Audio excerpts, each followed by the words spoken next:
بسم اللہ الرحمن الرحیم۔ یا اللہ پاک، تیری محبت ہو، تیرا محبر ہو اور تیری ذات ہو رب کریم۔ اپنے ذات کی نفی کروں میں اور تجھ سے ملاقات ہو رب کریم۔ میرا قلب ہو تیرے ذکر سے منور، تیرے ذکر و طواف میں یوں رہوں مشغول۔ میں اپنے قلب میں جھانکوں اور تیرا دیدار ہو رب کریم۔ اصل مومن تو وہ ہے جسے کوئی دنیاوی چیز کا نقصان دکھ میں مبتلا نہ کرے، اور نہ ہی کسی چیز کو حاصل کر لینا اس کے لیے خوشی کا باعث بنے، اور وہ جانتا ہو کہ باقی رہنے والی ذات صرف اور صرف اللہ پاک کی ہے۔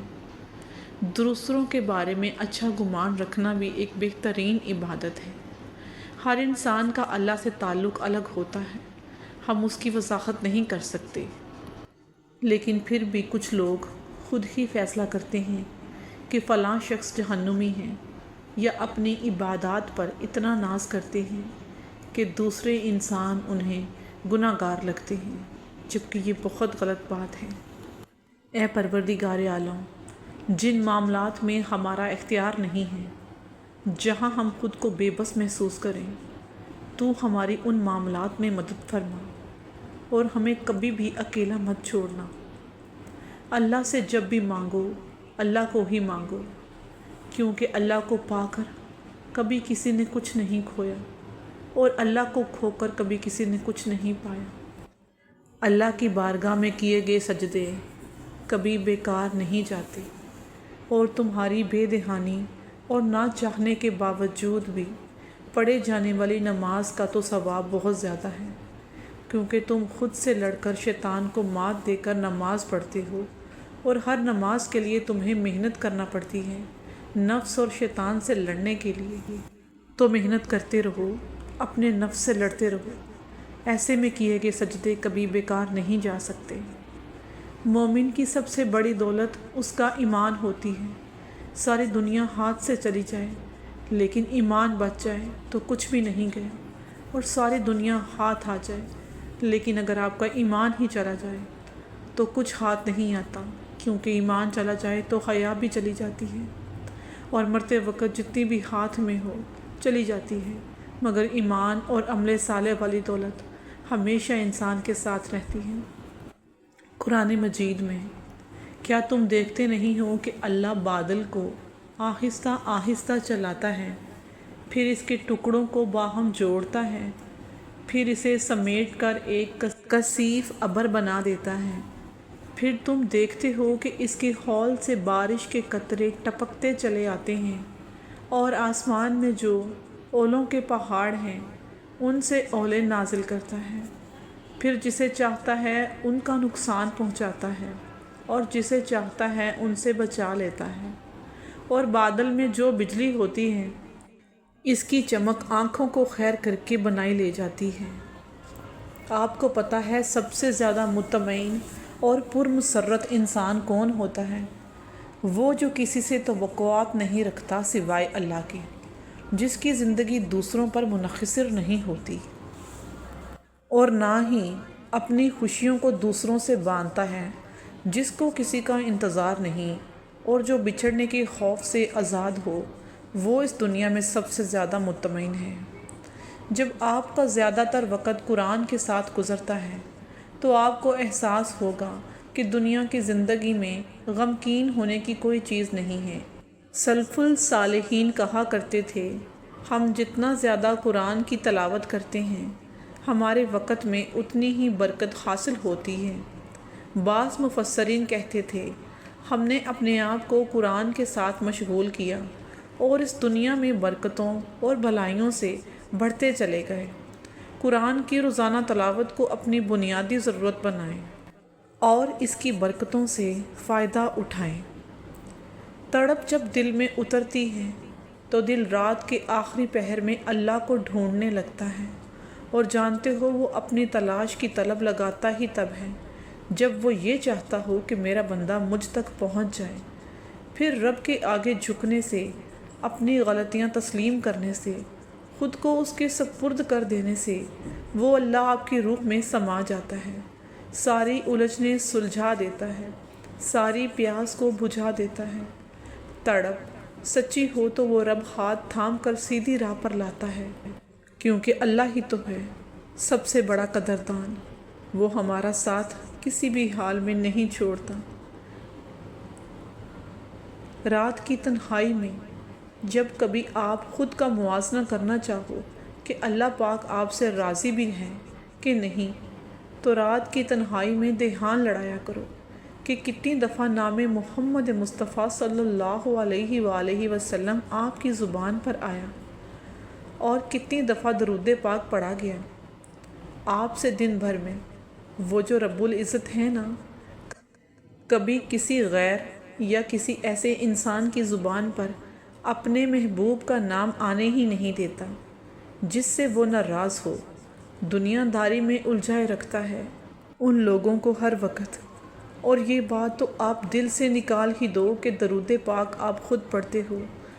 رب العزت آپ کو یاد دلاتا ہے کہ پڑھو، آپ کا دھیان اس طرف لاتا ہے کہ درود پاک پڑھو، یاد کرو۔ اچانک آپ کے دل کو اداسی اور بھاری کر دیا جاتا ہے تو آپ فوراً درود پاک پڑھنا شروع کر دیتے ہو۔ یہ بھی عنایت ہے اس پروردگار عالم کی کہ جس نے ہماری زبان پر مصطفیٰ کا کلمہ رکھا، درود رکھا، اللہم صلی علی محمد وآل محمد۔ میرا یقین ہے کہ خدا سے مانگتے ہوئے ہمیشہ اپنی اوقات بھول کر محض اس کا اختیار ذہن میں رکھتے ہوئے دعا مانگی جائے کہ اے اللہ، ہم بے بس ہیں لیکن تو بے بس نہیں۔ ہماری سوچ، ہماری اوقات، ہمارا خیال اور ارادہ ایک محسوس حد تک جا کر رک جاتے ہیں، مگر اس کا اختیار اس کی رحمت کی طرح لامحدود ہے، اور اس کی رحمت خلق سے اس کے پیار کی ماند بے حساب ہے۔ اسی لیے جب بھی مانگو اس کی سخاوت اور رحمت یاد رکھتے ہوئے مانگا کرو۔ اپنے گناہ، کوتاہیوں اور لغزشوں کو یکسر بھلا دو، اور پھر اس کی عطاؤں کا شکر اس کثرت سے کرو کہ وہ ہماری خطاؤں پر حاوی ہو جائے، غالب آ جائے۔ زندگی میں مشکلات کے اندھیرے جب ہم پر چھا جائیں اور امید کی کنر نظر نہ آئے تو اپنا محاسبہ کریں کہ میرا رب مجھے کیا سکھانا چاہتا ہے۔ ہماری زندگی میں کبھی دن کی روشنی ہوتی ہے اور کبھی رات کا اندھیرا۔ ہر رات کے بعد دن ہے۔ جس طرح رات باقی نہیں رہتی، اسی طرح ہر مشکل وقت کے ساتھ بھی گزر جاتی ہے۔ کرنے کے دو کام۔ پہلا کام، جب مشکل وقت ہو، کوئی پریشانی آئے، آپ کو چوٹ لگے، تو سمجھیں گویا سوچنے کا موقع ملا ہے۔ اپنی غلطی بعض اوقات نظر آنے لگتی ہے، اس پر غور کرنا چاہیے۔